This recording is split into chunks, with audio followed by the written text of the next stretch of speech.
Hello everyone, जैसे कि हम लोग डायटेक्स में पढ़ रहे थे क्या, लॉन्ग टर्म कैपिटल गेन, हम गेन्स के बारे में पढ़ रहे थे। अब अगर गेन्स के बारे में अगर डिस्कस करें तो मैंने ये क्वेश्चन आप लोग को, ये लास्ट क्लास में सब हो गया था हम लोग को बेसिकली स्टडी करना था क्या, ये हो गया था 54 का एग्जामेशन हम लोग ने कवर कर लिया था। टैक्सेबिलिटी पहले से क्लियर है, फिर भी क्लियर कर देता हूँ। LTC long term capital gain, अगर आप कमाते हो शेयर खरीद के बेच के, तो वहां पे आपको कितना देना होगा, 10%। 1 लाख से ज्यादा अगर शॉर्ट टर्म कैपिटल गेन कमाते हो शेयर को खरीद के बेचने पे, 1 लाख से ज्यादा, तब आपको कितना परसेंट टैक्स देना पड़ेगा, 10%। अदरवाइज एलटीसीजी पे आपको कितना परसेंट टैक्स देना होता है, फ्लैट 20%, स्लैब रेट नहीं लगता। शॉर्ट टर्म कैपिटल गेन अगर आप कमाते हो कितना भी, 10 रुपए भी, तो 15% टैक्स आपको देना पड़ेगा।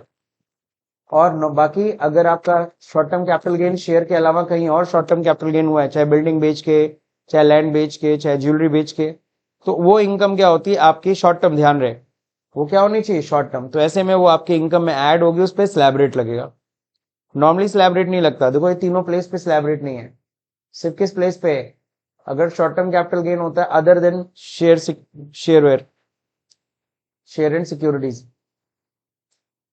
डिडक्शन नहीं मिलता सर, डिडक्शन नहीं मिलता है। इसमें जो भी कैपिटल गेन होता है पूरा टैक्स देना पड़ता है। एग्जाम्शन, बेसिक एग्जाम्शन लिमिट के बारे में बता दिया था। अगर आप बेसिक एग्जाम्शन लिमिट नहीं एग्जॉस्ट कर पा रहे हो तब कैपिटल गेन से उसका एडजस्टमेंट कर सकते हो। एक क्वेश्चन था miss Anushka Shetty, purchase of flat 4 lakh, कितने में खरीद रहे हैं, 4 लाख में फ्लैट ले रहा है। 1 मई 2013 को, on 24/2020 she sold the flat for 10 lakh. She invested 1 lakh rupees in the bond of National Highway Authority of India. On 31st March 2021, compute the tax liability of Ms. Sethi for the assessment year 21-22, assuming that she has no other income. ठीक है, अब इनका देखो computation इन्होंने यहाँ पे solve करके दिया हुआ है। फुल सेल कंसिडरेशन कितने का था, 10 लाख का था। अब less index cost of acquisition है, कोई ट्रांसफर खर्च कॉस्ट नहीं था। इंडेक्सेशन निकाल लिया सर, खरीदा कितने में था, 4 लाख में खरीदा था मई 2013 में। मई 2013 नहीं, 13-14 हुआ, तो 301 अपॉन 13-14 का इंडेक्सेशन 220 था उस समय का, 4 लाख रुपए। इस समय 5,47,273, तो ये लेस होगा।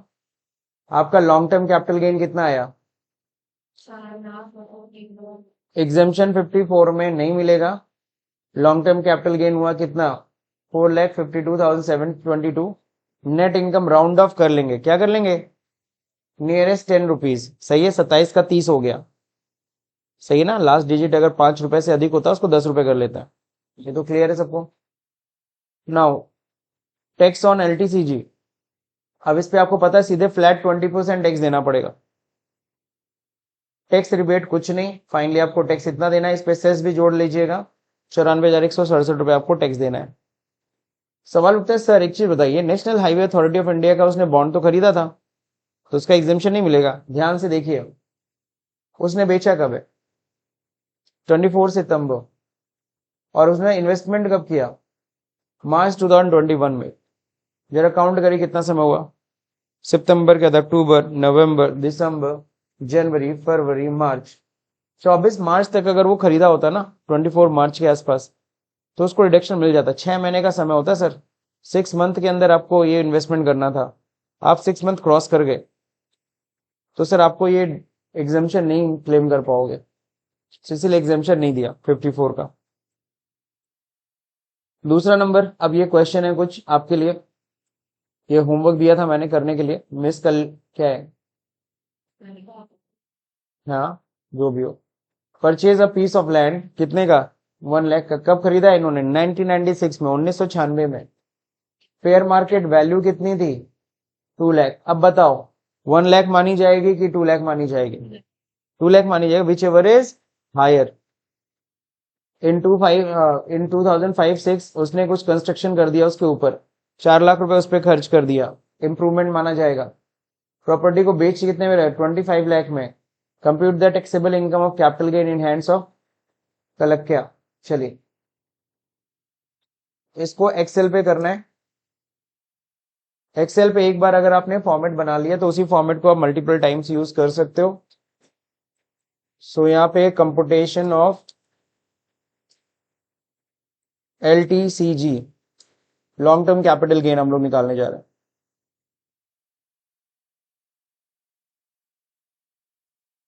कितना काफी है?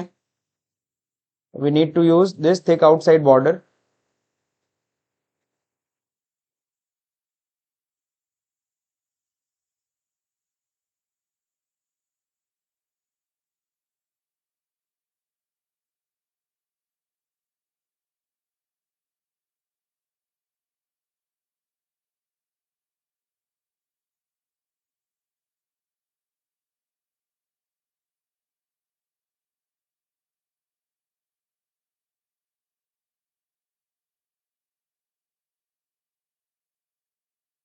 चलिए, कंपुटेशन ऑफ टैक्सेबल LTCG है।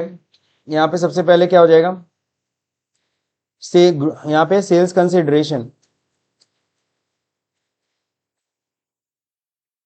तो बताओ सेल्स कंसिडरेशन कितना है, कितने में बेचे हो? 25 लाख। 25 लाख है। नाउ नेक्स्ट, इसमें क्या है? लेस। यहाँ क्या करते हैं? तो कोई ट्रांसफर एक्सपेंस दिया है? कुछ नहीं दिया है। अगर होता तो इसमें से माइनस कर लेते हैं, सही है। अब इसको क्या बोलते हैं? इसको बोलते हैं नेट सेल्स कंसिडरेशन, सही है। अब इसमें लेस होगा क्या? लेस होगा इंडेक्स कॉस्ट ऑफ एक्विजिशन।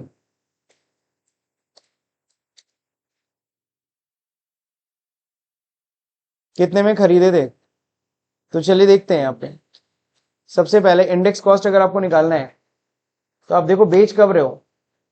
बेचे हो आप इसको 25 लाख में 2021 में, दिसंबर 21। तो ये 2021 की बात कर रहा है, 2021 में बेचे हो। तो पहले तो आपको 2021 का इंडेक्स चाहिए। तो इंडेक्स के लिए हम लोग यहाँ जाते हैं, CIA इंडेक्स। तो क्वेश्चन के अकॉर्डिंगली हम ईयर को फॉलो करेंगे। 2021 का इंडेक्स 301 है। अच्छा सॉरी, दिसंबर 2021 है ना, हाँ सॉरी, 21-22 होगा। तो 21-22 का इंडेक्स है आपका 317। तो यहाँ होगा 317 को डिवाइड करेंगे 2001 का कितना था आपको पता है? 2001 का 100 है। ब्रैकेट क्लोज, डिवाइड करने में जो वैल्यू आएगा उसको मल्टीप्लाई करेंगे। कितने में खरीदे थे? 1 लाख में, बट उसकी फेयर मार्केट वैल्यू 2 लाख थी। तो यहाँ कितना मानेंगे? 2 लाख, सही है। ये आया। तो ये फॉर्मूला बेसिकली हमें चलाना है यहाँ पे। कुछ समझ में आया कि नहीं आया? ऐसे भी लिख सकते हैं इसको, 2 lakh multiply by 317 divided by 100, ठीक है ना। तो ये आ गया आपका 6,34,000, ये वैल्यू है। अब क्या है? Index cost of improvement.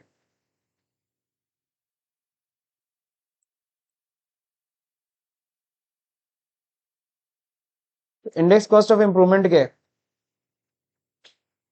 तो इंप्रूवमेंट अगर हम लोग डिस्कस करें, इंप्रूवमेंट इन्होंने किया कब था? तो अकॉर्डिंग टू क्वेश्चन अगर आप ध्यान दोगे तो इंप्रूवमेंट इन्होंने किया था 5-6 में, 4 लाख का इंप्रूवमेंट था। चलिए, तो 2004-5 में 113 है, 5-6 है, 117 है। सो 117 है तो होना चाहिए 317 डिवाइड बाई 100 होगा।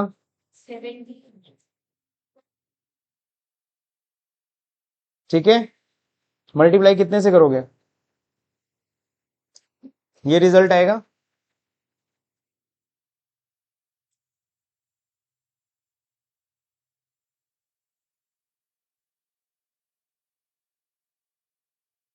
Three 17 divide by 117। तो ये इंप्रूवमेंट कॉस्ट लेस करना है सर। लेस करते हैं, इस 25 लाख में से माइनस करेंगे सम ऑफ इन दोनों को। सही है फॉर्मूला। तो आपका आ रहा है ये, राउंड ऑफ कर लेते हैं, डेसिमल नहीं यूज करना हमें।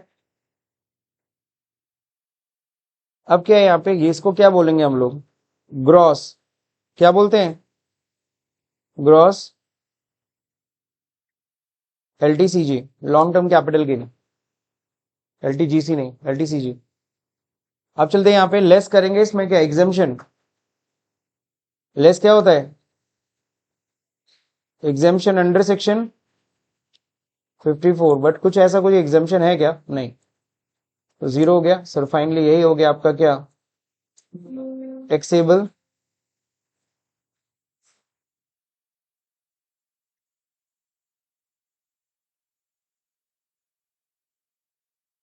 टैक्सेबल या नेट एलटीसीजी, जो भी आपको लिखना है लिख सकते हैं। सो ये फाइनली रहा आपका आंसर। तो ये आपको कंपुटेशन आना चाहिए, और ये क्या था, ग्रॉस। सेम है दोनों, दोनों सेम क्यों हुए, because there is no any exemption, कोई एग्जेम्पशन नहीं मिला। तो ये कंपुटेशन बहुत सिंपल है, कितने में बेचे हो और उसमें ये सब इंडेक्स कॉस्ट हटा दो, बस वही आता है नेट कैपिटल। और इसमें कुछ ज्यादा कॉम्प्लिकेशन नहीं है, इंडेक्स निकालने बस आना चाहिए। इंडेक्स निकालने के लिए आपको किसका यूज करना पड़ेगा, ठीक है ना, cost of inflation index table को आपको यूज करना पड़ेगा। और जब भी एग्जाम में या समथिंग में क्वेश्चन आता है, इवन तो एमसीक्यू में भी आता है ये सब, तो एमसीक्यू में जब भी आएगा तो उसमें इंडेक्सेशन दे देगा, बता देगा कि 2002-3 का कितना था, 3-4 का कितना था, जिस साल का ही पूछता है उस साल का इंडेक्स दे देता है, बस आपको कैलकुलेट करना है, ठीक। Miss Avantika sold a residential building at Jodhpur, कितने में बेच रहे, 15 lakh on 1 August 2021। The building was purchased for rupees 1,50,000 on 1st July 2004. She paid brokerage at the rate 2% at the time of sale building. She invested 7 lakh to purchase a residential building in December 2021 and deposit 2 lakh in NHAI capital bond in May 2021. Compute the taxable income of capital gain in hands of Miss Avantika. ठीक है, तो उन्होंने residential building कितने में बेचा है, 15 लाख में। कब बेचा है, अगस्त 2021, ये भी आएगा 21, 22, 21, 22 में। तो same format we are just going to use.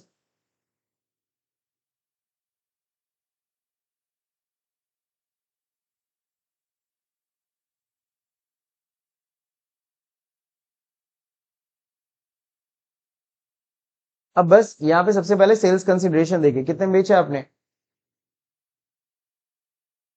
15 lakh, ये अमाउंट चेंज कर दीजिए, पक्का। अब देखिए सेलिंग एक्सपेंस कुछ हो रहा है, ब्रोकरेज दिया उसने 2% ऑन सेल ऑफ बिल्डिंग, तो जो ब्रोकरेज लगा है इसी का कितना प्रतिशत, 2%, 30,000 ब्रोकरेज लग गया सर। यानी एक्सपेंस ट्रांसफर में क्या हुआ है, ट्रांसफर एक्सपेंस में जो हमने दिया है वो क्या दिया है, ब्रोकरेज।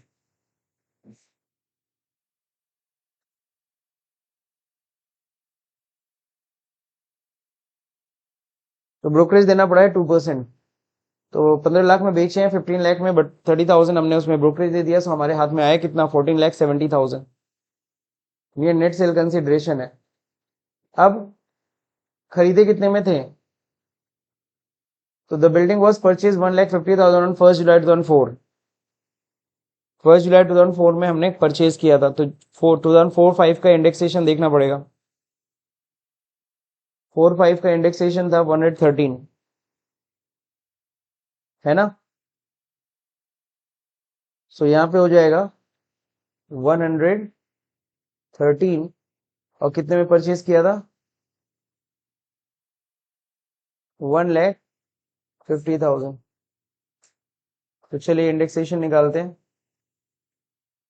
1,50,000 उस समय जो पैसा दिया था मैंने, उसका मुझे आज के समय में वैल्यू देखना है।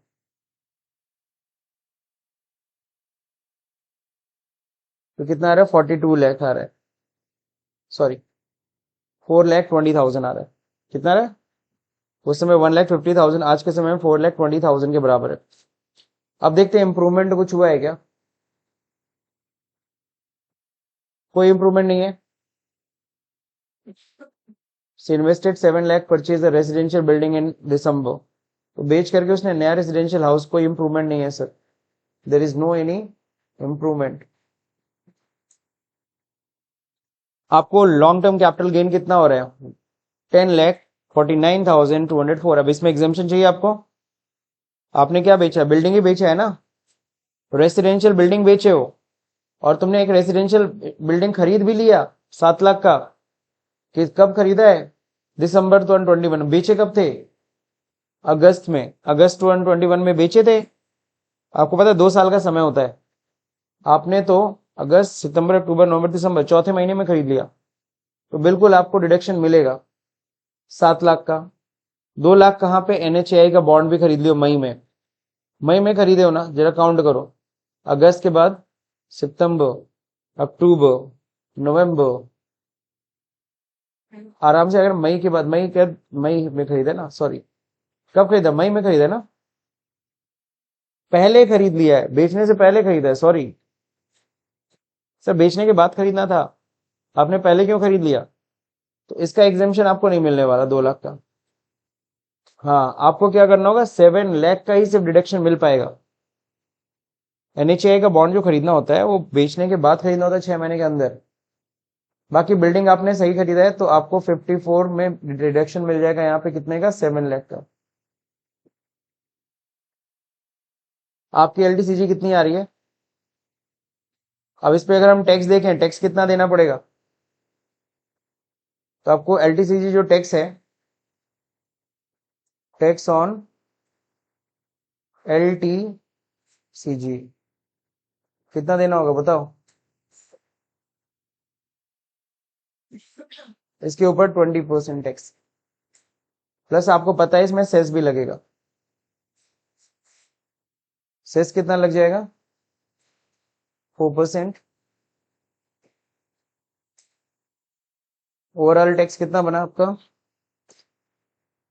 तो 72,634 टैक्स देना पड़ेगा। क्लियर है, इस इनकम पे। ये तो आपने 7 लाख बचा लिया, वरना कोशिश आपको कर, अगर पूरा बचाना था तो क्या करना था, इससे इतने से ऊपर की, इतने की या इतने से ऊपर की प्रॉपर्टी खरीदनी थी। सही है ना, अगर 11 लाख की प्रॉपर्टी खरीद लिया होता इसने तो पूरा एग्जाम्प्ट हो गया होता। समझ रहे हैं, बॉन्ड बाद में लेना था, पहले ले लिया था एक्साइटेड होके। सही है, चलिए, तो यहां तक तो बात सबको समझ में आ गई। अब क्या है, यहां तक समझ में आ गया सब लोग को। अगला क्या है, from the following particulars compute the tax liability of Aslam Khan for assessment year 22-23। Assessment year 22-23 है, तो प्रीवियस ईयर क्या रहा होगा, 21-22, 21-22। assuming that he has no other income, cost of jewelry 1,82,000, इसको सेल, मतलब तो 2004-5 में परचेज किया था उसने वो ज्वेलरी, कितने में, 182 में, और उसको बेच रहा है जनवरी 2022 में। जनवरी 2022 मतलब 21-22 के बीच में आएगा। 7,50,000 में उसने क्या कर दिया, उसे सेल आउट कर दिया। एक्सपेंस ऑन ट्रांसफर 7,000 लगा। रेसिडेंशियल हाउस परचेज्ड इन मार्च में कितना, 5 लाख का।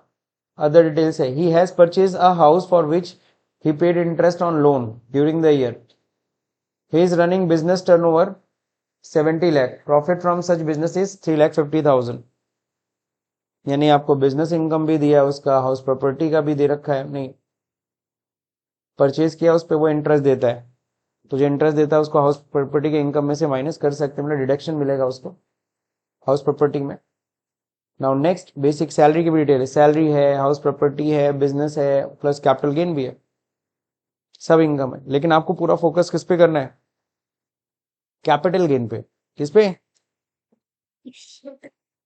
चलिए अब आप लोग जरा ये कंपुटेशन करके दिखाइए, हालांकि बहुत आसान है, हम लोग इस बार इसको भी शामिल कर लेते हैं।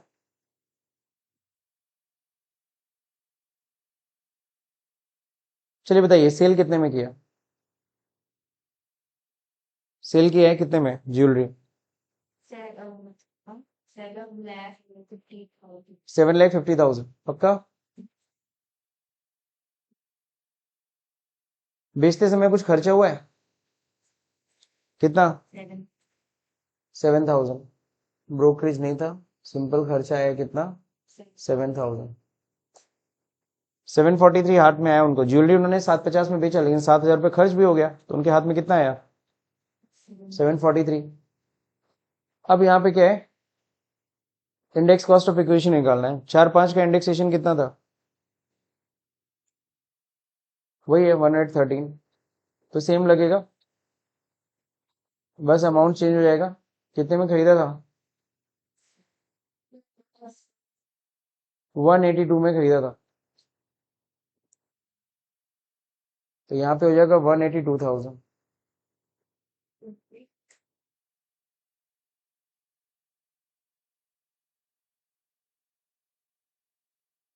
182,000 क्लियर? Cost of improvement. अब ज्वेलरी में क्या इम्प्रूवमेंट कराओगे? क्या ऐड करोगे? अच्छा,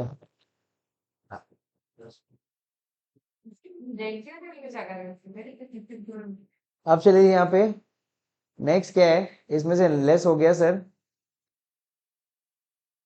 अभी क्या है? एग्जेम्पशन। उसने क्या किया है? नया रेसिडेंशियल हाउस प्रॉपर्टी परचेज कर लिया है। कितने का? 5 लाख का रेसिडेंशियल हाउस खरीद लिया। Assuming that he has no other income, और ही परचेज द, और जो परचेज किया है जो मकान, उसके ऊपर ये इंटरेस्ट कितना दे रहा है साल भर में? 70,230, है ना? यहाँ पे एग्जैक्टली वो एग्जांपल है कि ये याद है, 54F वाला है बेसिकली है। उसके पास पहले से कोई मकान नहीं है, तो उसको बिल्कुल सही है। तो जो भी कैपिटल गेन, उसने ज्वेलरी बेच के घर खरीदा है, तो ठीक है, डिडक्शन मिल जाएगा। इतने की कैपिटल गेन कमाया है, लेकिन घर कितने का है? 5 लाख का है, तो पूरा एग्जेम्प्ट हो जाएगा। दैट मीन्स एग्जेम्पशन कितना होगा? 2,32,434। तो फाइनली एलटीसीजे नील हो गया, तो उसे कोई टैक्स नहीं देना। समझ रहे सब लोग? क्लियर है? तो इन्होंने अपना टैक्स बचा लिया। तो आपको पता है टैक्स हम कैपिटल गेन में भी कैसे बचा सकते हैं, लेकिन उसके लिए हमें प्लानिंग करनी होगी। प्लानिंग करने का मतलब हमें वो चीज़ परचेज करना होगा जिसको परचेज करने से हमें क्या मिलता है? एग्जेम्पशन मिला। और ट्राई करना है उतने अमाउंट का, जितना कैपिटल गेन कमाया उतना इन्वेस्ट कर दो, ताकि जितना भी कैपिटल गेन है वो पूरा का पूरा क्या मिल जाए? उसका आपको एग्जेम्पशन मिल जाए। Clear? Now interview question. Which income are charged to tax under the head of income from capital gain? बिल्कुल सही। Sale of capital asset. अगर कैपिटल एसेट को बेचते हो, उसमें अगर कोई अगर प्रॉफिट होती है, तो उस पे हमें टैक्स देना होता है कैपिटल गेन के तहत। Give some example of capital asset. Capital asset में क्या आता है? शेयर्स, डिवेंचर्स, ये सब भी आते हैं कैपिटल में। बिल्कुल सही। सो बिल्डिंग हो गया, लैंड हो गया, आपने बोला है ना, ज्वेलरी बोला अभी, जो सामने एग्जांपल अभी पढ़ा। What is the meaning of the terms long term capital asset? तो हम लोग एक स्पेसिफिक नहीं 24 महीनों के बाद बेचे 12 मंथ्स उससे ज्यादा यंगिंग का बिल्कुल सही। तो सबका अलग है, आपको तीनों को बोलना पड़ेगा ना। लॉन्ग टर्म कैपिटल एसेट का मतलब होता है, अगर शेयर सिक्योरिटीज की बात कर रहे हैं, पेपर एसेट की बात कर रहे हैं, तो किसकी बात करेंगे हम लोग? 12 मंथ्स की बात करें। 12 मंथ से ऊपर का है तो लॉन्ग टर्म, है ना? और अगर हम लैंड बिल्डिंग की बात कर रहे हैं तो 24 मंथ से ज्यादा का है तो लॉन्ग टर्म। और अगर बाकी कोई भी एसेट है, 36 मंथ, 36 3 साल, यानी 1 साल, 2 साल, 3 साल, सीधा सीधा, तो उसे हम लॉन्ग टर्म कैपिटल एसेट कहते हैं। Now next, is the benefit of indexation available while computing capital gain arising from transfer of short term capital asset? क्या हम short term capital asset calculate करते समय, उसकी जो प्रॉफिट कैलकुलेट करते समय हम इंडेक्सेशन निकालते हैं? शॉर्ट टर्म में इंडेक्सेशन नहीं निकलता है। सिर्फ किस केस में निकलेगा? लॉन्ग टर्म के केस में। शॉर्ट टर्म में तो जितने का खरीदो सीधे वो माइनस होगा, क्योंकि 2 साल 3 साल की बात है तो उसमें इंडेक्सेशन की जरूरत नहीं। जब बहुत पुराना एसेट होता है तब इंडेक्सेशन निकालना पड़ता है। ठीक है। Now next, in respect of capital asset acquired या एक्वायर किया before 1 April 2001, is there any special method to compute the cost of acquisition? अगर कोई एसेट हमने 1 अप्रैल 2001 से पहले खरीदी है, क्योंकि हमारा इंडेक्सेशन 2001 से स्टार्ट होता है, अब उससे पहले के एसेट खरीदे हो तो कोई स्पेशल मेथड है कॉस्ट ऑफ एक्विजिशन कैलकुलेट करने का? है। तो अगर अगर तुम 2001 से पहले अगर कोई एसेट खरीदे हो तो उस समय की कॉस्ट प्राइस देखोगे कितने में खरीदे थे, और अगर 1 अप्रैल 2001 का अगर उसका फेयर मार्केट वैल्यू उसको कंपेयर करो, विच एवर इज हायर। अभी अभी आपने इसमें पहला क्वेश्चन में ही किया था, देखो 96 में खरीदा था और फेयर मार्केट वैल्यू दे रखा था 2 लाख, जो दोनों में से अधिक हो, ये ना किया था? कोई नहीं। At what rate capital gain are taxed? Capital gain के ऊपर कैसे टैक्स लगता है? तो आपको पता है, अगर हम लॉन्ग टर्म की बात करें, शेयर सिक्योरिटीज को बेचे और लॉन्ग टर्म, तो उस पर कितना टैक्स लगता है? 1 लाख से ज्यादा कमाते हो तो 10% टैक्स देना है। Otherwise long term capital gain के ऊपर फ्लैट 20% टैक्स है। शॉर्ट टर्म कैपिटल गेन अगर कमाते हो शेयर सिक्योरिटी से तो 15% टैक्स देना है। और अदर कोई भी एसेट अगर शॉर्ट टर्म कैपिटल गेन हो तब वो इनकम आपकी नॉर्मल इनकम में ऐड होगी, उस पर स्लैब रेट लगता है। तो कोई आपसे अगर क्वेश्चन पूछता है कि क्या कैपिटल गेन पे कभी किसी केस में स्लैब रेट लगता है, तो आप बोलोगे यस, अगर हमने शॉर्ट टर्म कैपिटल गेन कमाया है अदर देन सिक्योरिटीज पे, अदर देन सिक्योरिटीज, सिक्योरिटी मतलब वही शेयर डिवेंचर बॉन्ड्स। ठीक है। अब अगली बात कर रहे हैं, are there any bonds in which an assessee can invest the capital gain to claim tax relief? Are there any bonds, या कोई भी ऐसा बॉन्ड है जिसमें assessee can invest the capital gain? बिल्कुल, बहुत सारे चीजें हैं, बहुत सारे ऐसे बॉन्ड्स हैं। एनएचएआई का बॉन्ड है, आरईसीएल का बॉन्ड है, हाँ रेलवेज का बॉन्ड है, उसमें आप पैसा लगा दो आपको रिडक्शन मिल जाता है, लेकिन समय सीमा होती है वहां पे 6 month. These are the annexure. जैसे याद है आपको बताया था, रूरल एग्रीकल्चर लैंड अगर आप बेचते हो सर, उसको कैपिटल एसेट नहीं माना जाता। क्यों नहीं माना जाता? वैसे भी बिल्कुल, फार्मर को टैक्स से दूर रखा जाता है। आपको पता है भारत एक कृषि प्रधान देश है, तो इसको ध्यान दिया जाता है ना? कि एग्रीकल्चर इनकम भी आपने पढ़ा है, पूरी तरह से एग्जाम्प्ट होता है, सेक्शन 10 में आता है, सेक्शन 10 में पूरी तरह से एग्जाम्प्ट। तो रूरल एग्रीकल्चर लैंड नॉर्मली क्या होता है, कोई बेचता तो नहीं है, सॉल्व द रूरल कैसे माना जाएगा? तो यहाँ पे आपको बताया हुआ है, rural agriculture land for the purpose of capital gain is as follow, any agriculture land situated in area outside the jurisdiction of a municipality or containment board having a population not less than 10,000 according to the last preceding census। जो भी preceding census हुआ, पिछला जो census जनगणना हुआ है उसके accordingly देखा जाता है। तो नॉर्मली क्या होता है, जो म्यूनिसपालिटी होती है ना, नगर निगम के दायरे के बाहर, जो अपने शहर के अंदर बस से एंट्री मारते हो तो कहता है गोरखपुर नगर निगम में आपका स्वागत है, वहीं तक उनका है एरिया। उसके बाद अगर आपका जो नहीं होता है खेत उत है, तब वो सब किस में आने वाला है? एग्रीकल्चर में, रूरल में। ठीक है, rural agriculture land. Any agriculture land situated in area not within the distance and measured aerially, है ना, in relation to the range of the population according to the last preceding census of zone hereunder. 2 kilometre के अंदर माना जाएगा, municipal का area माना जाता है 2 किलोमीटर या उसके अंदर, अगर वहां की पॉपुलेशन कितनी होती है?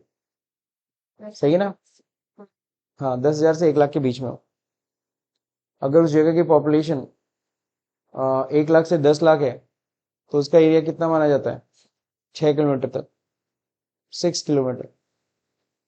नहीं समझ में आया? जैसे मान लो गोरखपुर है, तो गोरखपुर का जो एरिया है वो म्यूनिसिपल एरिया, नगर निगम का एरिया कहाँ तक माना जाएगा? तो गोरखपुर अब बहुत बड़ा हो गया है, तो अब 6 किलोमीटर तक हो गया।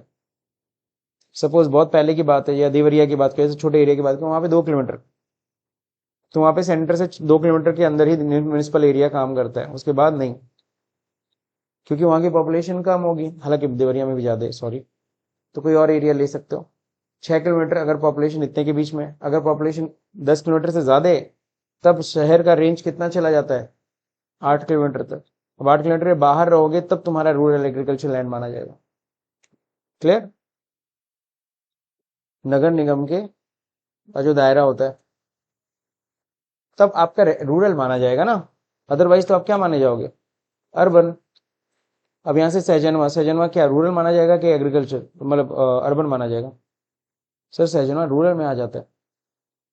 यहाँ से क्या है 10 किलोमीटर से ज्यादा है, मतलब आई थिंक 12 किलोमीटर होगा, तो रूरल में चला गया। ठीक, हालांकि ज्यादा दूर नहीं है, लेकिन फिर भी ये पैरामीटर यूज किया जाता है रूरल को आइडेंटिफाई करने के लिए इनकम टैक्स में। नाउ लास्ट हेड है इनकम फ्रॉम अदर सोर्स, है ना? तो इनकम फ्रॉम अदर सोर्स में क्या आता है? What is cover? सिंपल सी बात है, देख लो ये बकेट बनाए, जो ना तो सैलरी हेड की इनकम है, ना हाउस प्रॉपर्टी है, ना पीजीबीपी है, ना कैपिटल गेन है, तो जाहिर बात है किस में आने वाली है? सही है कि नहीं सही है? तो ऐसी इनकम कौन सी होती है? अगर तुम ये वाली इनकम कमाते हो, डिविडेंड, डिविडेंड समझते हो? शेयर्स में पैसा लगाए हो, तो जब कंपनी को प्रॉफिट होता है, मान लो रिलायंस के शेयर में तुमने पैसा लगा रखा है, अब रिलायंस कंपनी को जो प्रॉफिट होगा आपको उसमें हिस्सा मिलेगा ना, डिविडेंड। ठीक, dividend from Indian company not taxable. Indian company से कोई डिविडेंड मिलता है पूरी तरह से वो क्या है, एग्जेम्प्ट होता है। लेकिन हालांकि डिविडेंड में भी बोला गया कि एक लिमिट से ज्यादा डिविडेंड आता है, 10 लाख से ज्यादा का डिविडेंड आता है तो भी टैक्सेबल हो जाता है। ये भले यहाँ पे लिखा है नॉट टैक्सेबल, बट ऐसा नहीं है। 10 लाख से ज्यादा का डिविडेंड आएगा तो सर वहां पे भी आप टैक्सेबल हो जाएगा। आगे लॉटरी विनिंग, ये किसमें आने वाला? Other source. Interest on securities, bank में एफडी उफडी किए हो, डिवेंचर पे इंटरेस्ट बन रहा है, बॉन्ड पे इंटरेस्ट बन रहा है, ये सब किसमें आने वाला? Other source. Rental income, sir rental income तो हाउस प्रॉपर्टी में आएगा ना सर, बहुत सी चीजों का रेंट होता है, सिर्फ घर का ही रेंट नहीं होता है। सही है? तो rental income of the machinery, plant, furniture let on hire if the same is not taxed under the business income. सही है? अगर आप मशीनरीज को भाड़े पे दे रहे हो, है ना, अगर वो किस में नहीं आती, बिजनेस इनकम में नहीं आती है, तो वो किस में आने वाली है? Other source. जैसे तुम्हारी पर्सनल कार है, बीच में तुमको दिक्कत हुई तो चलो ठीक है, तुमने अपनी कार को ना भाड़े पे उठा दिया, नहीं होता है, शादी ब्याह में सट्टे पे गया, वहां से कुछ इनकम हो गई, तो कौन सी इनकम है? Other source. तुम्हारा ये काम तो नहीं है ना, बात समझे? अब शामी आने वाले अगर चेयर वेयर देते हैं तो भाड़े पे देते हैं, उनका तो काम ही है सर, वो बिजनेस हो गया उनका। लेकिन तुमने अपने घर के चेयर का भाड़े पे दे दिया तो वो क्या है? Other source. तो वो रेगुलर काम तुम्हारा है नहीं ना। नेक्स्ट अगला क्या है? की मैन इंश्योरेंस पॉलिसी रिसीट। की मैन इंश्योरेंस पॉलिसी का हम लोग एक बार एग्जांपल पढ़े थे। एक डॉक्टर, याद है स्टोरी? कुछ कुछ नहीं याद आ रहा है? तो वहां पे क्या था, एक बताया था मैंने आपको स्टोरी, की मैन इंश्योरेंस पॉलिसी रिसीट भी किस में आएगा? अदर सोर्स में आएगा, if the same is not taxed in the salary income and business income. एक बहुत फेमस डॉक्टर है सपोज गोरखपुर में, उस वो बहुत ईमानदार है, बहुत अच्छा है, तो जायज बात है ईमानदार और अच्छे होने पे ज्यादा पैसे आते नहीं आपके पास, है ना, क्योंकि आप फीस भी उतना नहीं चाहे, हाँ, लेकिन बहुत फेमस हो आप। अब क्या है, आपका एक सपना है कि एक अपना एक हॉस्पिटल बनाए, लेकिन हॉस्पिटल बनाए उसमें हर तरह की सुविधा रहे और आप सारी चीजें, तो उसके उतने के लिए आपके आप ऐसे डॉक्टर आपके पास उतना पैसा नहीं है, तो फिर क्या करना है? आप क्या करते हो फिर? कहीं नहीं, पार्टी में कहीं मिलते हो किसी ऐसे इंडस्ट्रियलिस्ट से गोरखपुर के, जो आपके इस प्रोजेक्ट में इन्वेस्ट करना चाहता है। समझ रहे हैं? बातचीत हुई, उसने उन्होंने कहा ठीक है चल हम सारा पैसा लगा रहे हैं, सारा हॉस्पिटल सारे इक्विपमेंट्स हम लगाएंगे, आप बस उस हॉस्पिटल को रन करो। ठीक है ना? तो उसको तो इन्वेस्टमेंट मिल गया ना सर। अब क्या हुआ, हॉस्पिटल बनने लगा, हॉस्पिटल तैयार हो गया, अब हॉस्पिटल क्या होने वाला है? हॉस्पिटल की ओपनिंग होने वाली है, और हॉस्पिटल की जैसी ओपनिंग होने वाली है, अचानक एक एक्सीडेंट होता है। अब वो डॉक्टर, समझ गया ना? नहीं समझ में आया? अब वो उस डॉक्टर की डेथ हो गई, तो जो इन्वेस्टमेंट किया हुआ बंदा है, उतना सारा पैसा उसने जो लगाया, करोड़ों रुपीस जो उसने लगा दिया, उसका तो फंस गया पैसा, क्योंकि उसने उसी के बेस पे लगाया था सर। तो यानी कि वो डॉक्टर उस उसके हॉस्पिटल के लिए क्या था? वो उस कीमैन था। वो क्या था? कीमैन। जैसे आपका बिजनेस है, पता चला आपका बिजनेस एक बंदा देखता, वही सारा का सारा काम देखता पूरा आपके बिजनेस का। बस में वो ओनर है तो बिजनेस ही नहीं आपका रन हो। वो बंदा तुम्हारे लिए क्या हो गया? कीमैन। की मैन हो गया, मेन पर्सन। तो ऐसे में क्या था, वहां पे तो नुकसान हो गया डॉक्टर की वजह से। नुकसान क्या हो गया? बहुत सारा पैसा उसका फंस गया वहां पे, इन्वेस्टमेंट। तो जब वो प्रोजेक्ट लेता है उससे पहले वो क्या करेगा? वो कीमैन इंश्योरेंस पॉलिसी लेगा। क्या लेगा? और अगर कभी इस तरह के इंसिडेंट होता है तो उसको कीमैन इंश्योरेंस पॉलिसी से पैसा मिलेगा। किसको? कीमैन इंश्योरेंस पॉलिसी किसने कराया? इन्वेस्ट किया, इन्वेस्टर ने। कीमैन इंश्योरेंस से उसको पैसा मिल जाएगा, अच्छा खासा रिम्बर्समेंट मिल जाएगा। ठीक। अब उसमें फायदा क्या होगा? अब क्या करता है वो? उसके लिए तो वो कौन सी इनकम मानी जाएगी? Business income. बिजनेस में इन्वेस्ट कर रहा है, अगर बिजनेस इनकम नहीं मानोगे तो क्या माना जाएगा? अदर सोर्स की इनकम। अब क्या करता है वो? उस इनकम में से सपोज करो 2 करोड़ रुपए मिला, उस 2 करोड़ में उसने क्या किया? उसकी फैमिली को कुछ दे दिया, है ना। सपोज 30-40 लाख रुपए उसने उस कीमैन इंश्योरेंस पॉलिसी जो मिला, उसने उसकी फैमिली, डॉक्टर की फैमिली को दे दिया, तो उनके लिए वो क्या है? अदर सोर्स की इनकम ना। कौन सी इनकम है? अदर सोर्स की इनकम। तो बात समझ में है कि नहीं? कीमैन इंश्योरेंस किसका इंश्योरेंस हो रहा है? उस बंदे का इंश्योरेंस करा रहा हूं मैं, जिस बंदे की वजह से मेरा पूरा बिजनेस टिका पड़ा है ना। इवन तो उसमें ये भी एक लॉ होता है कि अगर वो बंदा छोड़ के चला जाए हमारी कंपनी, है ना, तो उसकी वजह से भी नुकसान होगा ना। तो हाँ, हाँ, हाँ, हाँ, हाँ। तो उसमें इंश्योरेंस पॉलिसी के ऊपर डिपेंड है ना, पॉलिसी कैसा लेते हो। तो कीमैन इंश्योरेंस पॉलिसी होती है सर, उसके बारे में आपको पढ़ना पड़ेगा। Next, interest on compensation. कोई कंपनसेशन है, उस पर इंटरेस्ट मिल रहा है सर, वो भी कौन सी इनकम हो जाती है? Other source. इवन तो याद है आपने पढ़ा था, इनकम टैक्स रिफंड आ रहा है, वो डिले आ रहा है तो उस पर भी ब्याज बनता है, वो ब्याज भी कौन सी इनकम बन जाती है? Other source. Interest on compensation अगर आपको समझना है तो एक फिल्म है मदारी, देखा है? इरफान खान की मूवी है, बड़ी अच्छी मूवी है। तो उसमें स्टोरी कुछ ऐसा है कि उसमें होता क्या है, इरफान खान का जो लड़का होता है ना, पुल कहीं ब्रिज बन रहा होता है, वो स्कूल जा रहा था, इस ब्रिज अचानक गिर जाता है कंस्ट्रक्शन में, कंस्ट्रक्टेड अंडर कंस्ट्रक्शन में रहता है, तो वो ना लापरवाही रहती है, वो ब्रिज गिरने की वजह से उसकी डेथ हो जाती है, उसके बच्चे की। और वो क्या कहते हैं उसको, सिंगल फादर रहता है उसका। तो वो क्या होता है, वो उसमें चला जाता है, डिप्रेशन में चला जाता है। डिप्रेशन में तो होता है ना कि जब ब्रिज जब गिरता है, जब मरने वालों को इतना, घायलों को इतना मिलता है, तो इतना वो डिप्रेशन में चला जाता है, अपने बच्चे को मिस कर देता है जब, तो इतना डिप्रेशन में चला जाता है, कई साल तक वो एकदम नहीं, एकदम अलग ही रहता है। फिर बाद में वो सोचता है मैं बदला लूंगा। फिर इतने समय के बाद फाइनली वो डिसीजन लेता है मैं बदला लूंगा, जिसकी भी लापरवाही थी उस ब्रिज की वजह से, ब्रिज को बनने में, या मटेरियल खराब डाला या कुछ भी डाला, ऐसा गिरा अचानक, वो बदला लेने के लिए सोचता। फिर जाता है वो पहले अपना कंपनसेशन निकाल, पैसा तो रहता नहीं उसके पास, तो उसको ये सब करना है, बदला लेना है, तो उसको पैसा चाहिए ना। तो जाता है पहले कंपनसेशन लेने के लिए। तो अगर कोई 2 साल बाद 3 साल बाद वो कंपनसेशन उठाएगा तो उसको 2 साल का ब्याज भी तो मिलेगा उस कंपनसेशन के ऊपर। तो वो जो ब्याज बनेगा वो ब्याज भी कौन सी इनकम है? तो उस कंपनसेशन के ऊपर इंटरेस्ट बन रहा है सर, वो अदर सोर्स की इनकम है। कौन सी इनकम है? बाकी फिल्म स्टोरी में आगे देखोगे तो बहुत मजा आएगा, वो बहुत अच्छे से बदला लेता है। प्लीज मूवी देखना, बहुत अच्छी मूवी है मदारी, है ना। मेरे को तो अच्छी लगी, बाकी आप लोग के ऊपर है। वो एक रिवेंज है, बहुत ही बढ़िया रिवेंज है, कैसा लेता है। जैसे एक मूवी आई थी वेंसडे, वेंसडे देखी थी? तो वेंसडे मूवी थी नशीरुद्दीन शाह की, कॉमन मैन वाला। मुझे सीरीज वाली लगी। ये वेंसडे करके एक मूवी, वो वेंसडे नहीं, सॉरी, वो जो लड़की वाला है, वो पागलों वाला, वो नहीं प्लीज, वो तो बेकार, वो तो मेरी बिटिया देख रही थी, मैं बोला, क्या ये सब काला जादू वालू फालतू की चीज। नहीं, वेंसडे एक मूवी नशीरुद्दीन शाह की, बॉलीवुड की मूवी है, दैट वाज गुड। उसको देखिएगा, उसको भी देख के बहुत मजा आएगा। ठीक है ना। अब ये मत सोचिए पढ़ाते पढ़ाते मैं मूवी का सजेशन दे रहा हूँ, बट हाँ देखेंगे तो उसमें कई चीजें सीखने को मिलेंगी। ठीक है ना। तो कई चीजें पता चलती हैं उसमें। तो इंटरेस्ट, हाँ बदला मत लीजिएगा आप लोग। आगे देखिए यहाँ पे, इंटरेस्ट ऑन कंपनसेशन समझ में आया कि नहीं आया?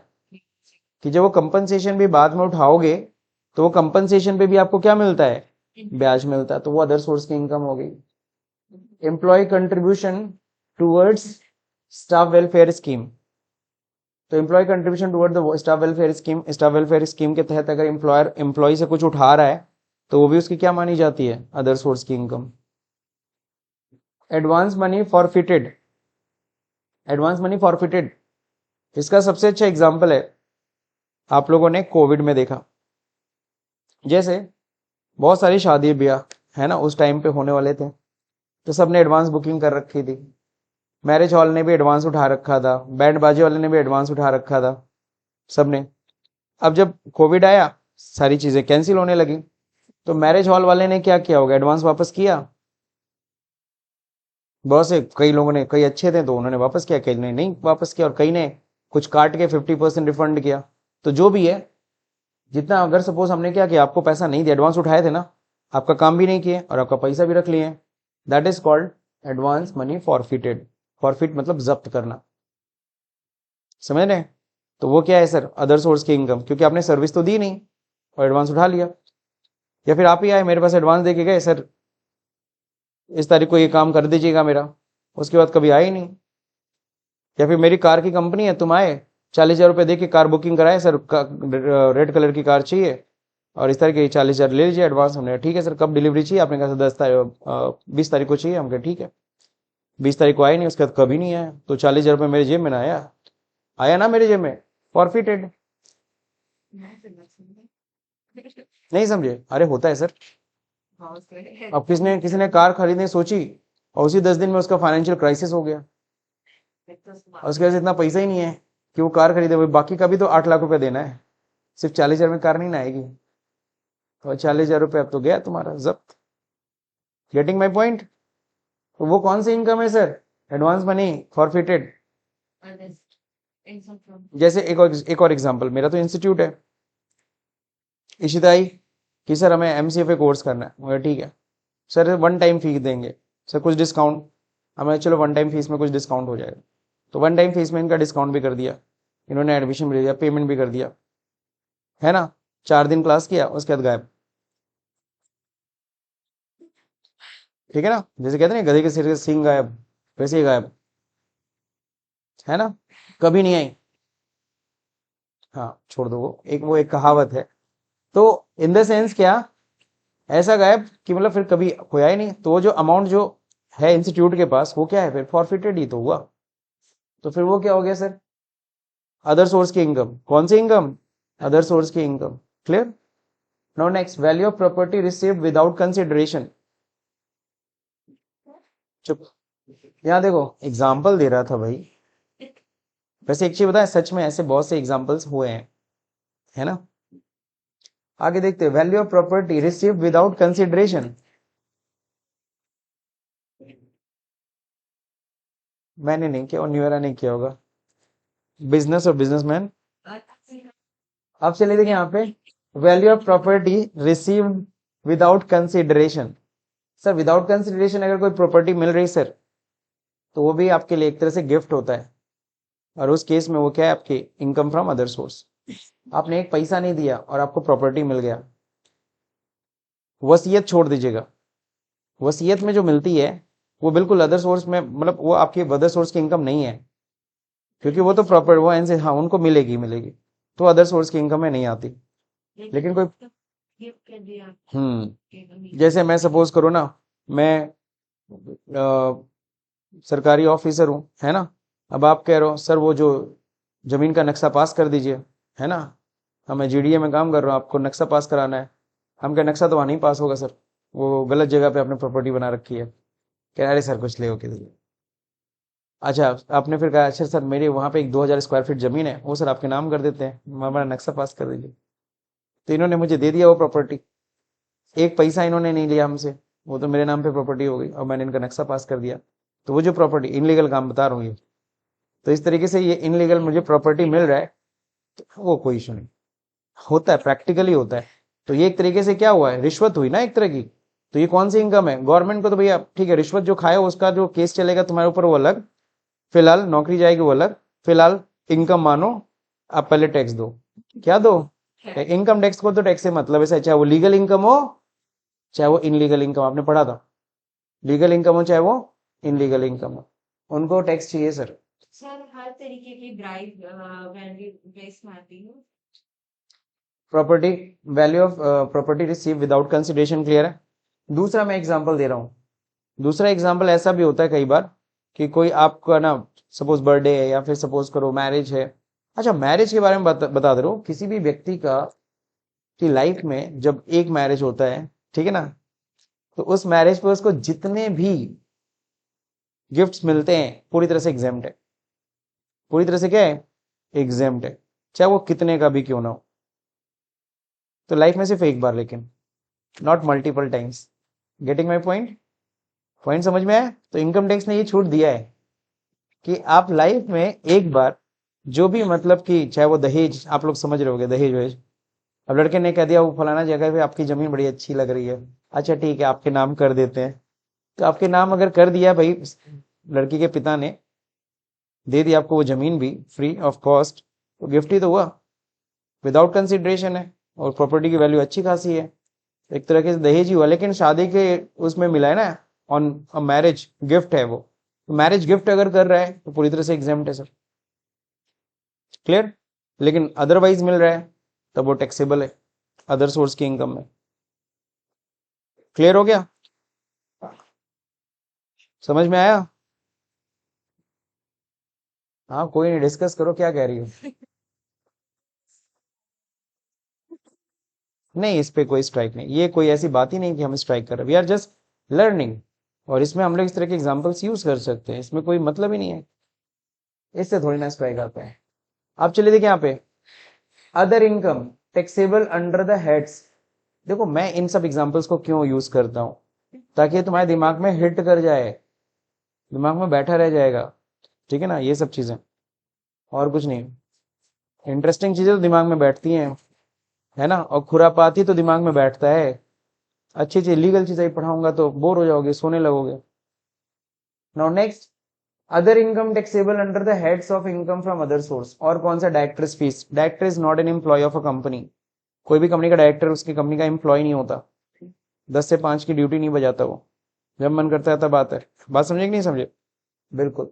तो डायरेक्टर क्या करता है, फीस लेता है, फीस चार्ज करता है, कंपनी की मीटिंग हो रही, मीटिंग फीस चार्ज कर रहा है, भाई मीटिंग में बैठ रहा है ना, तो मीटिंग में सिटिंग फीस लेता है वो सारी चीजें फीस लेता है, वो सब कौन से इनकम में आएगा, अदर सोर्स। सैलरी नहीं लेता सर, डायरेक्टर अपनी फीस लेता है कंपनी से। मुकेश अंबानी कंपनी में डायरेक्टर है, और भी कई लोग कंपनी में डायरेक्टर होंगे, तो वो सब क्या लेते हैं, फीस, सर्विस देने का। इनकम फ्रॉम सबलेटिंग, मेरी प्रॉपर्टी नहीं, मैंने किराए पे लेके तुमको किराए पे उठा दिया, तो जो इनकम कमा रहा हूँ कौन सी इनकम है, 10,000 में किराए पे तुमसे लिया हूँ और 15,000 पे उनको दे दिया किराए पे, कितना कमा लिया, 5,000, अदर सोर्स की income. Interest on bank deposit और लोन्स, सही है नहीं सही है। तो interest on bank deposit on loan, ये भी आपको क्लियर है। Agriculture income receive outside of India, Nepal में, अरे छोड़ो यार, इस समय नेपाल की बात ही करने लायक नहीं है ना। सपोज बांग्लादेश में तुम्हारा कोई जमीन है, उस पर कोई एग्रीकल्चर इनकम हो रही है, वहां भी बात करने लगे। चलो श्रीलंका में, अब सही है, तो श्रीलंका में तुम्हारा कोई एग्रीकल्चर लैंड है, उस पर कुछ एग्रीकल्चर इनकम हो रही है, तो सर वो एग्रीकल्चर इनकम क्या भारत में एग्जेम्प्ट होगी, नहीं। भारत में सिर्फ भारत में एग्रीकल्चर इनकम अगर तुम कमाते हो तो एग्जेम्प्ट होता है। फॉरेन में कहीं एग्रीकल्चर इनकम होगी आउटसाइड ऑफ इंडिया, तब तो वो सर क्या हो जाएगी, वो टैक्सेबल है अदर सोर्स में। Directors commission other source, insurance commission other source, आप इंश्योरेंस का काम करते हो, लोग LIC कराते हो, इंश्योरेंस से कमीशन कुछ मिला तुम्हें, वो कौन सी इनकम है, other source. Family pension receive by family member of deceased of employ, है ना, एम्प्लॉय की डेथ हो गई, उसकी फैमिली को क्या मिल रहा है, पेंशन दिया जा रहा है फैमिली मेंबर्स को, तो वो कौन सी इनकम है, other source. Income from undisclosed source,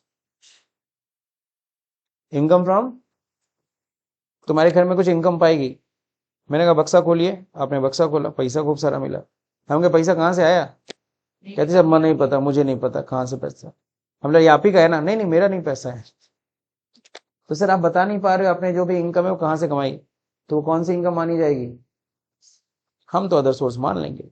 sir income tax को तो टैक्स चाहिए, इनकम टैक्स को क्या चाहिए, टैक्स। बाकी रेड फिल्म तो देखी होगी आपने। मेरा भी कुछ नहीं। अब बात करते हैं गिफ्ट्स की। किसकी बात करते हैं? गिफ्ट्स। आपको पता है यहाँ पे ना अदर अदर बहुत सारे ओकेजन्स होते हैं, उसमें आपको गिफ्ट्स मिलते हैं, है ना? तो टैक्सेबिलिटी ऑफ गिफ्ट्स। गिफ्ट कैसे मिलता है? एक तो ऐसे मिलता है। गिफ्ट कैसे मिलता है? ये वाला प्यारा लगता है, बहुत बढ़िया। कई बार गिफ्ट ऐसे भी मिलता है। कई बार गिफ्ट कैसे मिलता है? ऐसे भी मिलता है। कई बार गिफ्ट और भी किसी रूप में मिल सकता है। ठीक। ये ये भी करते हैं। अच्छा लग रहा है। अच्छा, चलो ठीक है, तो बात करते हैं अगर हमें कैश गिफ्ट मिलता है, including the cheques, draft, FD, NSC. आजकल तो लोग समझ रहे हैं, गूगल पे भी कर दे रहे हैं, है कि नहीं है? तो आजकल तो गूगल पे भी हो जा रहा है। वो दिन दूर नहीं, जिस दिन नहीं है वो जो शादी ब्याह होता है तो नहीं, एक काउंटर होता है जहाँ पे आप लोग लिफाफा देते हो, वहीं क्यूआर भी रखा होगा। वहाँ क्यूआर रख देंगे, आप जो भी स्कैन करके आप पैसा देना है दे दीजिए। क्या वो ज्यादा सिक्योर रहेगा ना, वो ज्यादा क्या रहेगा? सिक्योर। तो विदाउट कंसिडरेशन प्रीसीडिंग, जितना अगर 50,000 से ज्यादा का गिफ्ट अगर आपको मिलता है, गिफ्ट कैश कैश गिफ्ट मिलता है, तो वो सर जी टैक्सेबल है अंडर अदर सोर्स इनकम। पूरा इंटायर अमाउंट, ये मत सोचना कि 60,000 मिला है तो 10,000 टैक्सेबल होगा अदर सोर्स में, पूरा 60,000। बात समझिए, प्रोग्राम खत्म होता है, रात में बैठ के सब लोग लिफाफा खोलते हैं। सबके घर की हैबिट है, होती है ना ये। वो तो बिल्कुल हटाएंगे। तो लिफाफा फिर फाड़ते हैं। तो लिफाफा फाड़ते हैं, वो सारा का सारा कैश काउंट होता है। अगर कैश काउंट करते करते 50,000 से अधिक हो गया तो वो टैक्सेबल हो गया अदर सोर्स। अब सर्वप्रथम सर हम बताने थोड़ी ना जाएंगे गवर्नमेंट को कि हमको इतना मिला है। तो बिल्कुल सही है, कैश गिफ्ट आप छिपा सकते हो जो इस रूप में मिला है। लेकिन जो इस रूप में मिला है, एफडी रिसीट, है ना, एनएससी कोई खरीद के आपको दे दिया, या चेक्स के रूप में दिया है, डीडी दे दिया, तो वो तो बैंक में लगाना पड़ेगा सर। वो कहाँ छुपा पाओगे? हाँ। आप समझे ना, कैश क्यों लोग कहते हैं कैश दे दीजिए सर, क्या ऑनलाइन पेमेंट कर रहे हैं। The whole aggregate sum is taxable under the other source. अगर कोई आपको प्रॉपर्टी दे रहा है, प्रॉपर्टी में दो चीजें होती है। इमूवेबल प्रॉपर्टी दे रहा है, इमूवेबल प्रॉपर्टी समझ गए ना, लैंड बिल्डिंग। तो विदाउट कंसिडरेशन होता है इनएडिक्वेट कंसिडरेशन। तो स्टैम्प ड्यूटी वैल्यू देखी जाएगी, उसकी प्रॉपर्टी की वैल्यू क्या है रजिस्ट्री में, रजिस्ट्री वैल्यू उसकी देखी जाएगी कितनी स्टैम्प ड्यूटी वैल्यू है। अगर उस स्टैम्प ड्यूटी वैल्यू अगर 50,000 से ज्यादा है ना, तो ऐसे केस में वो टैक्सेबल हो गया आपके लिए अदर सोर्स की इनकम में। ठीक। और अगर 50,000 से अधिक है लेकिन आपको कुछ देना पड़ा, जैसे होता है ना रजिस्ट्री का पैसा कुछ आपको देना पड़ गया, 50 लाख की प्रॉपर्टी थी, करीबन 1-2 लाख रुपए आपको रजिस्ट्री का पैसा देना पड़ गया, तो 2 लाख दे करके आपने 50 लाख की प्रॉपर्टी ले ली ना, कितने का फायदा हुआ? 48 लाख। तो 48 लाख रुपीज टैक्सेबल है। 50 लाख का वो प्रॉपर्टी मिला तो 2 लाख देने पे ना, 2 लाख का तो रजिस्ट्री का पैसा तुमको देना ही पड़ गया, है ना? तो वो कितना हो गया सर? 48 लाख। अगला तो टैक्सेबल है सर। अगर मूवेबल प्रॉपर्टी मिल रही, गोल्ड, ज्वेलरी, बाइक, स्कूटी, इस तरह की चीजें भी गिफ्ट मिलती है ना, ठीक है, तो इस तरह की चीज अगर गिफ्ट मिल रही है विदाउट कंसिडरेशन 50,000 से ज्यादा की वैल्यू, तो टैक्सेबल है। बाइक मिल दी तो, लेकिन बाइक का रजिस्ट्रेशन इंश्योरेंस मुझे खुद करना पड़ गया, तो बाइक करीबन 1,20,000 की थी, है ना, और उसमें करीबन मुझे 10,000 रुपए इंश्योरेंस के या रजिस्ट्री के खर्च करने पड़े, तो 1,20,000 की बाइक मेरे को 10,000 में मिल गई। तो 10,000 माइनस कर लो ना उसमें से, 1,10,000 का गिफ्ट माना जाएगा, वो टैक्सेबल होगा 50,000 से ज्यादा। सर ये तो समझ में आ गया, इसमें कोई दिक्कत? तो गिफ्ट किस में आने वाला है? अदर सोर्स में। ठीक। तो गिफ्ट की वैल्यू अगर कितने से अधिक होती है? 50,000 से ज्यादा, तब वो अदर सोर्स में टैक्सेबल होती है। एक्सेप्शन है, अपवाद है, लास्ट है, खत्म कर रहे हैं। अपवाद। अपवाद क्या है? अगर इन केसेस में अगर आपको वो गिफ्ट मिलता है पूरी तरह से एग्जेम्प्ट है, आपकी सैलरी आपके हाथ में टैक्सेबल नहीं है सर। पहला तो क्लियर है, अगर आपको वो गिफ्ट किससे मिल रहा है? रिलेटिव से। रिलेटिव क्या हो सकते हैं? Spouse, brother, sister. वो चाहे बाइक दे, कार दे, सोना चांदी जो भी, चाहे बर्थडे में किसी पे भी दे दे, कहीं भी किसी भी ओकेजन में, सर पूरी तरह से एग्जेम्प्ट है। Clear? On the occasion of marriage आपको जितने का भी गिफ्ट मिल जाए पूरी तरह से एग्जेम्प्ट है। अंडर अ विल और इनहेरिटेंस, सही है, आपको वसीयत में अगर कितना भी प्रॉपर्टी मिल जाए सब पूरी तरह एग्जेम्प्ट, वो आपकी इनकम थोड़ी ना सर, वो तो आना ही है। डेथ ऑफ द पेयर और डोनर, डोनर ने कहा था ये प्रॉपर्टी इस अनाथ आश्रम को चला जाएगा या इस व्यक्ति को चला जाएगा, उसके डेथ पे ना, तो डेथ हो गया, अब इसको जा रहा है, तो थोड़ी ना अदर सोर्स की इनकम थोड़ी ना मान लोगे उसकी, ठीक है ना, तो डोनर है, उसने डोनेट किया है। फ्रॉम एनी लोकल अथॉरिटी, अगर तुम्हें लोकल अथॉरिटी से कोई गिफ्ट मिलता है, या fund, foundation, university, other educational institution, hospital, trust, तो भी क्या होगा, क्या होगा, वो नहीं मानी जाएगी, इनकम नहीं मानी जाएगी, सीधी सीधी बात, इनकम नहीं मानी जाएगी। अरे भाई कोई हॉस्पिटल है, कई लोग होते हैं इक्विपमेंट खरीद के दे देते हैं, सही है ना, है ना, तो बहुत से लोग ऐसा करते हैं सर, तो अगर डोनेट कर रहे हैं उनको तो वो उनकी इनकम मान ली जाएगी, नहीं। अगला, प्रॉपर्टी में क्या क्या आता है, land, building, archaeological collection, sculpture, share of securities, drawing, venue, work of art, jewellery, painting, bullions. क्यों इस तरह की चीजें गिफ्ट, बुलियंस मतलब वही है सोना चांदी, है ना। ज्वेलरी तो आपको पता है, ज्वेलरी आपको ये सोने का बिस्किट दे रहा है, सोने का ईंटा होता है, ब्रिक्स, और क्या होता है, जो मिल जाए तब सकते हैं। कौन सी मूवी, प्लेयर्स करके एक मूवी आई थी ना, जिसमें सब सोना चांदी इधर उधर करते हैं, लूटते हैं, है ना, वही प्लेयर्स मूवी था। हाँ, ईंटे रहते हैं उसमें, दिखा ना, सोने के ईंटे सब इधर से उधर, एक ट्रेन से दूसरी ट्रेन में शिफ्ट कर रहे होते हैं। हाँ, अभिषेक बच्चन, ये सब मूवीज में रहते हैं, तो वो, तो वही सब बुलियंस की बात कर रहे हो, ठीक है ना, clear, so that's it. Other source की इनकम कुछ कुछ समझ में आ गया, अदर सोर्स की इनकम में क्या क्या आता है, ये सारी इनकम किस में आती है, अदर सोर्स में। So that's it for today's lecture, the rest of the part will learn in to the next class, ठीक।